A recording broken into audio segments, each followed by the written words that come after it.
So in this video, I'm specifically talking to somebody, any of you that have about $1 million and you want to find the best place to invest that money. Now, I know that's not going to be everybody, but unfortunately, this is for all of you that have $1 million and you're thinking, how do I invest this money? So what I did is I just said, all right, the median home price in this country, and it varies state by state, city by city, is $430,000. So if we needed 20% down on each house to get a regular commercial mortgage, that means that 20% of a $430,000 house is $86,000, which basically, all things considered, we're off by a little bit, would give us the ability to buy about 12 houses. We'd need about another $30,000 plus closing costs, but let's be realistic. If you got $1 million, I'm sure you could find another $35,000 to $45,000. That gets us 12 houses. Okay, if we rent all 12 of these houses out and we make each one a rental, I've done this for a long time, and I can tell you right now, the average that you should make on each house is about $500 net. So after all expenses, after you pay the mortgage, the utilities, anything that you're responsible for, you should net $500 a month. So now if we do the math on that, $500 times 12 months is $6,000 per house that you should make. Times 12 houses, your $1 million is now making you $72,000, which works out to be about a 7.2% return, which based on 7.2%, if we use the rule of 72 or the law of 72, whichever you call it, that means that you would double your money in 10 years. Okay, so you would be able to double this $1 million every 10 years, basically just using that rule. So now your $2 million happens in a 10-year time frame. But what we didn't account for is these houses appreciating. So this is a great way to do this. But the problem with this model is you've got 12 headaches. So most of you would probably hire a property manager for this because you don't want the headaches that come along with 12 tenants, 12 houses that all are probably going to have issues one place or another. So this is 12 headaches, and this is a lot of work. Okay, depending on how you look at it. So the second option would be one that I like better because I used to own a lot of rentals and the headache was severe. I had 91 doors. I know that's more than 12, but you know what? I don't even think I'd want 12 anymore. I think we have a little bit less than that now and we're selling them. But what I learned a long time ago is one of my mentors said to me, he said, the ultimate in real estate is being the bank. So the second option is going to be you are going to be the bank, which means you're going to own nothing, okay? The prior one, you owned 12 houses. This one, you're going to own nothing, but you will control everything. Just like a traditional bank, what we're going to do is we're going to figure out what it takes to own nothing, control everything, and make, I would say, probably the easiest money you can make on this $1 million. Now, one of the things that I do is I lend my money out. So I lend my money at 12%. Now, I don't care if you want to lend at 10. I don't care if you want to lend at 15. You can lend anywhere you want. My number is 12%. So if I take $1 million and I lend it out on various real estate deals that I have underwritten and I'm in a first secured position, okay, that would basically give me $120,000. But you know what's nice about this option over the other option? If I'm just making my money work for me, that means that it's not really taking hardly any of my time outside of underwriting and walking to the mailbox to collect a check every single month. None of my time is being exhausted here. So this one works better for me because my time is priceless. So I can go out and I can now make my time work for me the way I want to make even more money. And the most important things to remember here, I'm in first position. So if somebody doesn't pay me, I stand in line to take that property. No one else is ahead of me. And not only that, I only lend to non-owner occupied commercial real estate deals.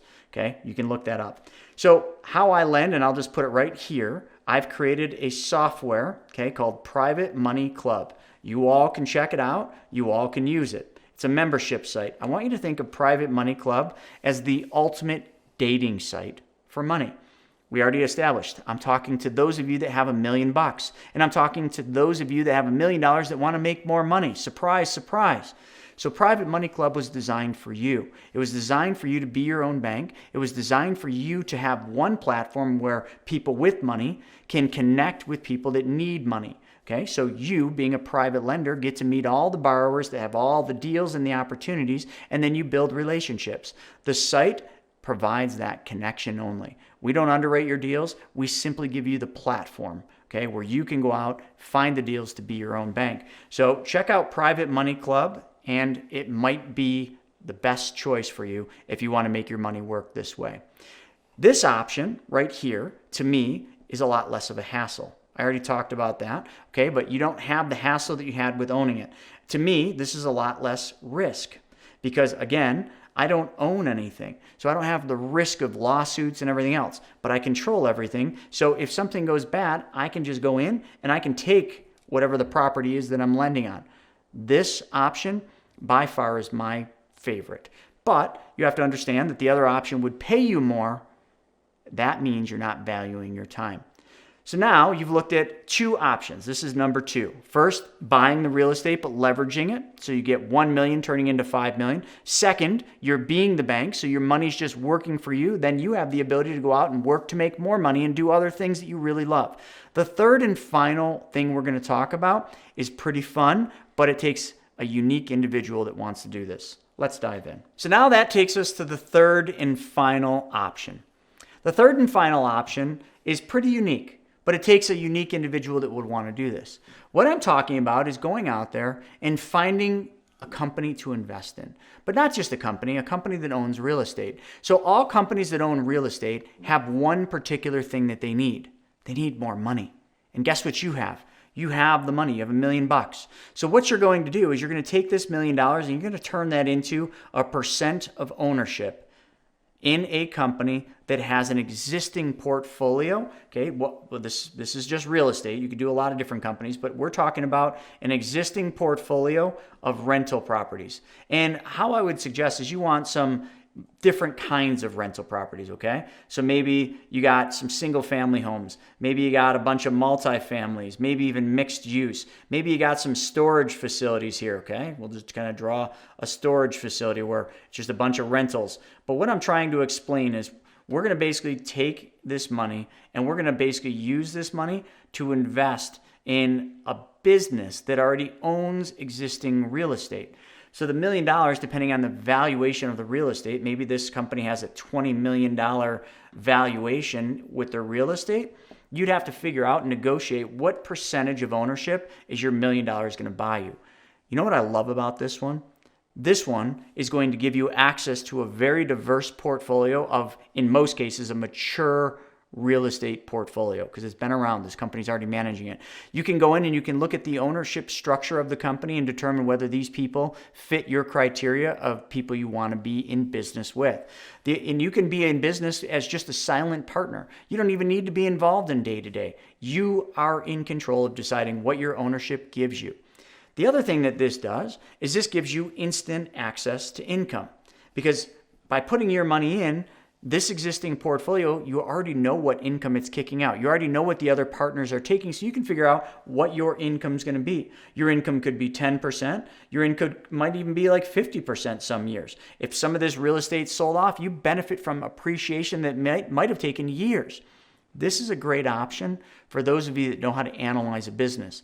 And it's a great option for you to make positive cash flow, get upside potential of the existing real estate portfolio, have professional management in place because the company has already been doing this, and pretty much be able to just step in because you are the guy that has the money.